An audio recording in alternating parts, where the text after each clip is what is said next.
feel like this is what most people want to immediately jump into, which is a clip that Prestivent shared on Twitter that indicates that there was some dishonest play. This is a clip of TFT's Twitch channel. You guys might have to like listen to this stream. Basically, he's talking about how this clip in question is of the top 4. Shi2Ren is at 3 HP. Just to set the stage, he's going up against Sao Pimi. He's playing a family reward board with no scout, no pivot, and long distance pals.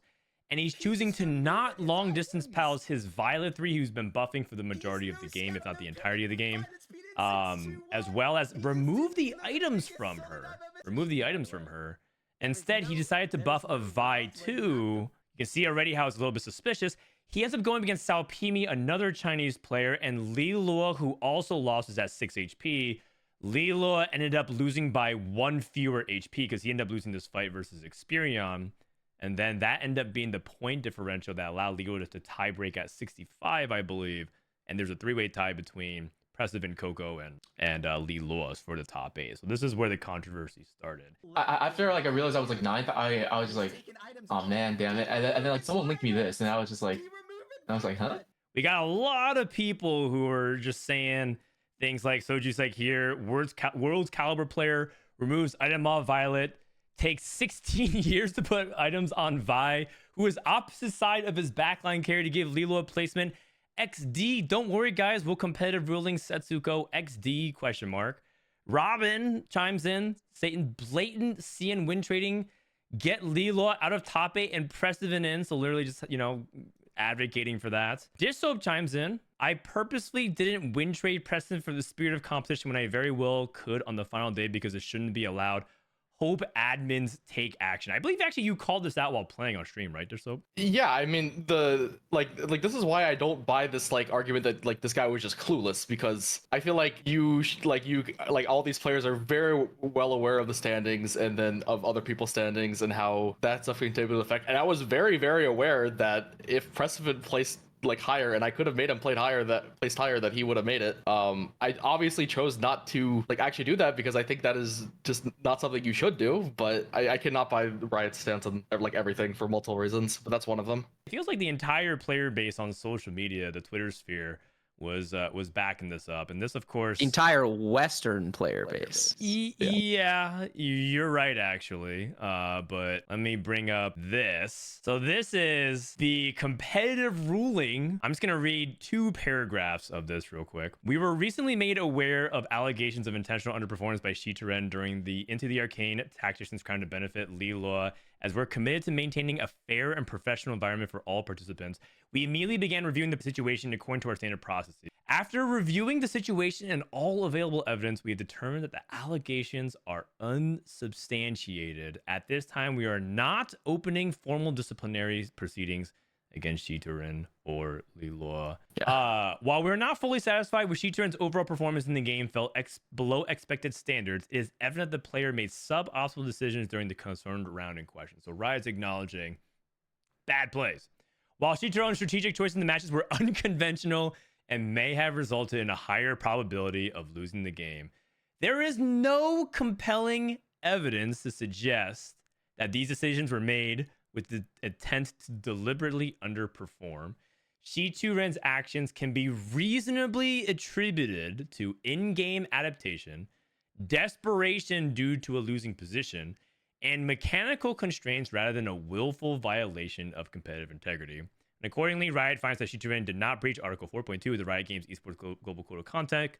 No disciplinary action will be taken in this matter. Upon issuing of this ruling, the matter is considered closed and the ruling is final and cannot be appealed. Rainplosion immediately chimes in. Disappointed to see Riot take the stance. I see the burden of proof should be high, but win trading must be strictly punished or TFT competitive eventually dissolves into a game of who can grieve the best. I want to compete at TFT. Dishsoap gets real spicy, man. I was actually surprised you dropped this one. He wrote, announcement, win trading is allowed, just blame external factors. I misplayed yesterday. I should have frontlined.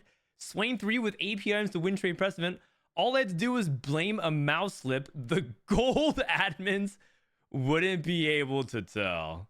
Okay, it wasn't actually the admins like in charge of this. It's like Riot's esports team, but Yep, whatever. Just replace the word admins with Riot esports team, and it's the same thing. Kurt makes a really good point too. He just right. The whole situation is just, man, they should have admitted the player deliberately made his board weaker, but essentially too weak of a player to realize it. This has a really bad precedent for competitive going forward, essentially saying that you can soften and act dumb and you likely get away with it, whether it be a friend, regional partner, or even just to knock out a player you might see as a bigger threat when your own placement is already secure. Super disappointed with Riot's stance on it. I understand it's hard to prove intent without extremely strong evidence, but I truly think that any player above Diamond with over 100 games this set would be able to tell that making a play like this makes your board significantly weaker. So excited to watch Americans bring it home in a few hours. He's right. But pretty bummed over this. I never expected them to actually replace Lilo with Prestivent in the final lobby, but no consequences at all for Chichurin's actions. Just feels wrong. Prestivent, I think everyone, and you were also saying too that you didn't even really expect to replace Lilo after all this incident, right?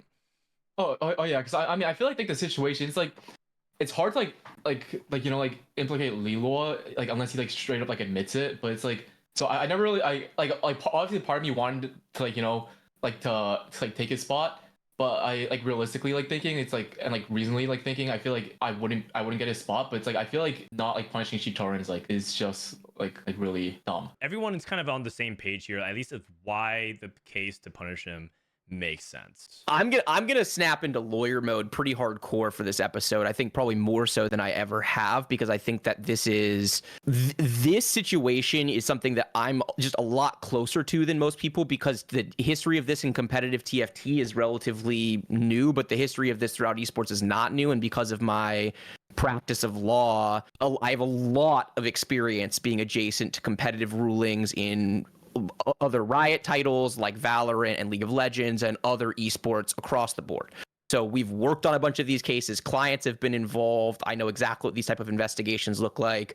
And so there's a lot of background here and context that I have that I think is really helpful to bring to bear. So Mort started his thing with like 95% of people, your minds are made up. I refuse to believe that. I think that one of the things that's been really great about this show is we've been able to pile nuance onto topics and help kind of evolve discussion. I will also get out of the way that my personal opinion, if you put a gun to my head and said, what do I think happened? Yeah, I think he did it. I think that this was intentional. I think it was for the purpose of helping Lula. My hope is that we can actually talk about what that inquiry looks like. What did the conversation look like in the room? How was the evidence evaluated, and was the ruling correct or fair from that lens, as opposed to just this lens of what do we think happened? Because there's a reason why you go to a different level of analysis when you're in a court of law and you have a standard, you have a rule that's in place, you have a standard that you apply against that rule, and you do a somewhat complicated analysis. They had to make a decision basically within 12 hours. Making no decision was the same thing as making a decision. That's very unusual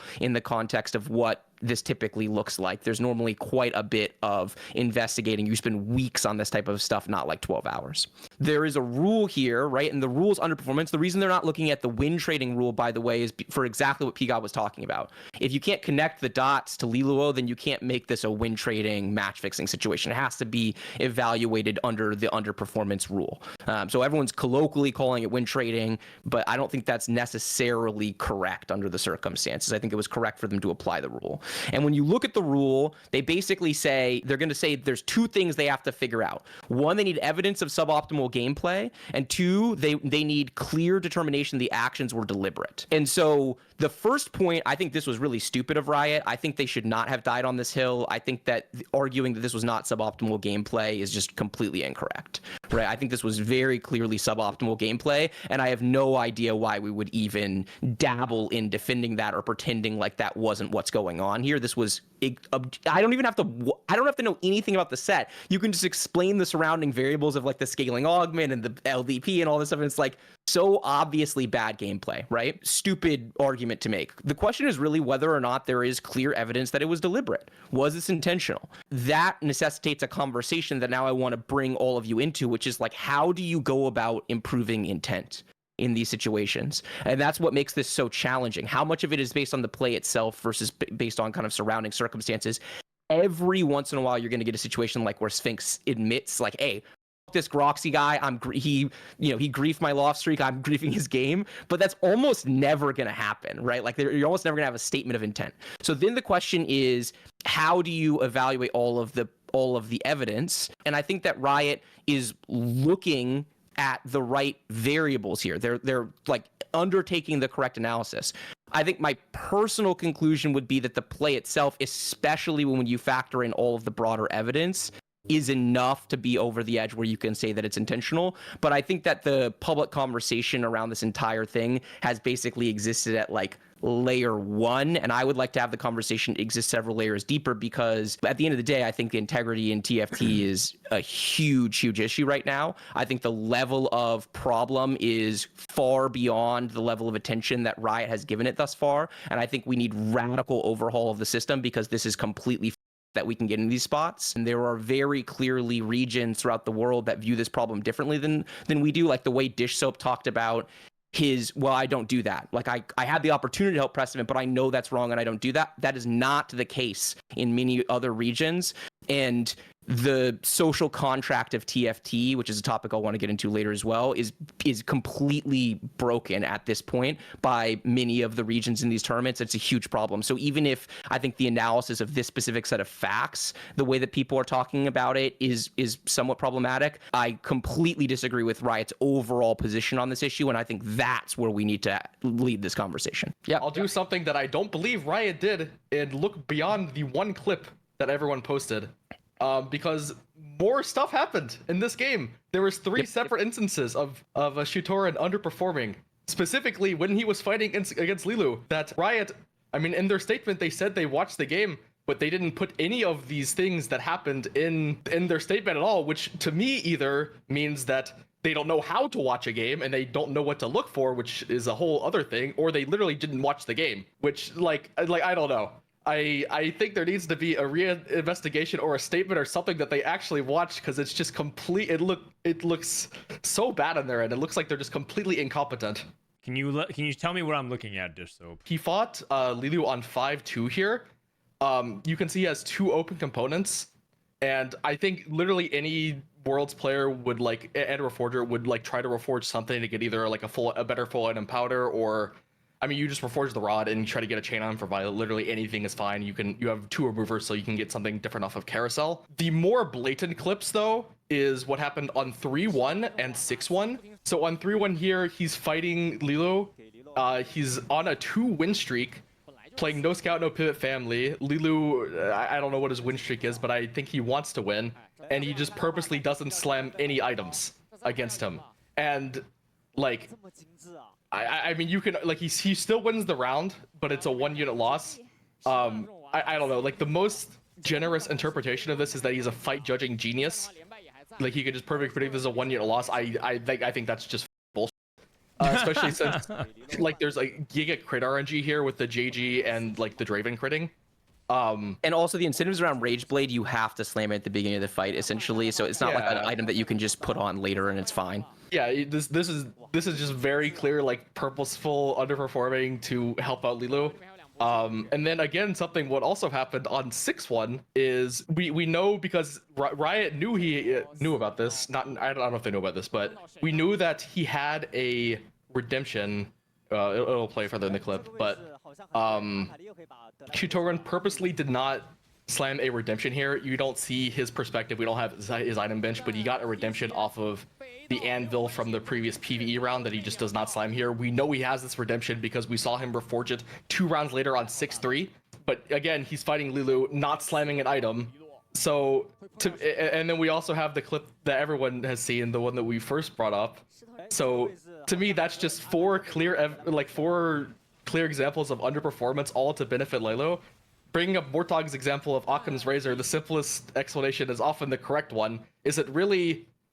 Are we really going to say 4 instances of underperforming to help Lilu is anything besides obvious underperformance in Wintrading, or are we just going to pretend like he got nervous 4 separate times, all against Lilu at the highest stage? Like, it's just bullshit, man. Riot didn't do any research. To be fair, to further contextualize Mortog's, whereas if Mort might be watching, so he might actually clarify as well, but he also combined this with Hanlon's razor, which is to basically don't explain bad intent with stupidity when it can be just explained by stupidity or incompetence.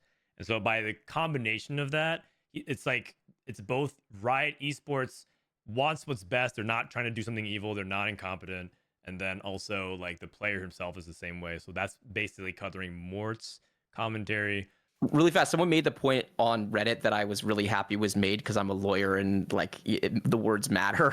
The handlings leader is if it can be adequately explained, right? And so it's not like you can always explain something with stupidity. There is a threshold test that is supposed to be part of Hanlon's razor that was kind of lost in the way in which Mort talked about it, which I don't think was intentional, but it really does change how the concept is applied to real world circumstances. Yeah, sure, and that's fair. I just wanted to just like clarify what he was trying to get at, because I think people are just taking like one specific thing. So he said he combined both of those to come to his conclusion.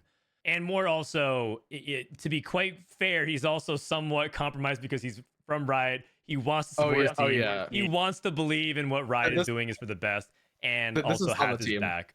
So like it's something that I think we expect. I feel like people who use Mort as like this is Riot's. I mean, anyone expecting Mort to not just like fully back his team no matter what, like that's just always gonna happen. Yeah. Or he's just not gonna make a statement. It's just good leader. It's like correct leadership. Right.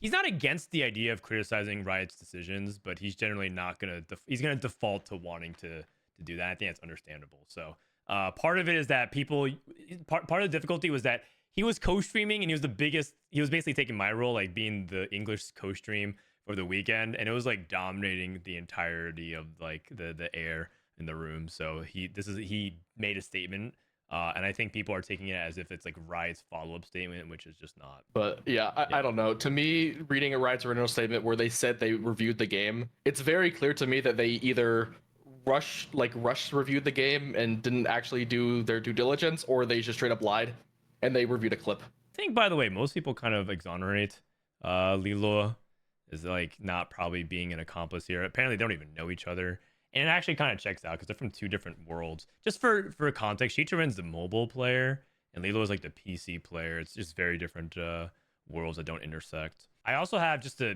add in a little extra spice, I actually went and gathered Chinese comments in response to this, because there's another element of this. One thing that needs to be contextualized, and I think that's important, is that a lot of people in China don't actually think that, one, he like win traded or like intentionally griefed. And if he did, it's not even a big deal. There's a video that went viral on Bilibili, that's like YouTube for China, and they basically summarize the situation, and there are a lot of comments. There's actually like hundreds of comments from Chinese players. This is some of the stuff that they were saying. First of all, they were making like a bunch of common excuses. There's too much pressure on the line, the ping's bad, PC problems, he was probably distracted, so on. So we're just kind of like interpreting his actions. Some people said it's unfair that China plays on LAN and foreigners play at home. I thought that was interesting. They basically said like, well, if you think we have an unfair advantage helping each other out, a lot of people also have unfair advantages. They say there's no problem helping a wave of same competition. That's literal translation. I think what they mean is there's no problem, there's no issue of helping each other out. It kind of just makes sense. It's like it's a logical thing to do. There's people that actually banned behind, isn't it cheating to look up stats when playing games? That's like directly them accusing the fact that Prestivent and Dishsoap, I don't think they did. I don't know if they did, but they actually could look up stats while playing at Worlds. Nothing would have changed anyways, right? They're saying like, oh, he win traded, but it didn't impact the games. And then there's some people that are kind of hyper aware of the conspiracy theory.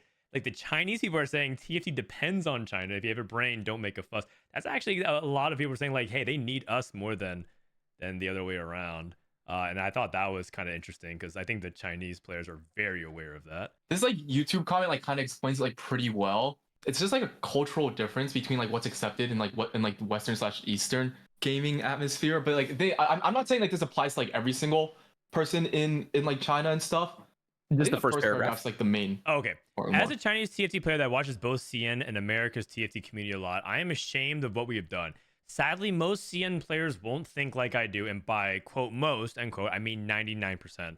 The truth is, in CN community, if you don't do the win trade when you obviously can, you're gonna rewarded a traitor sign by CN players. And worst of all, people will fuck you up on your social account. Imagine the cyberbullying and talking on Chinese social media. So basically, it's a choice between getting posted by your own region or by other people sending tweets on a platform that's not even allowed to use in China.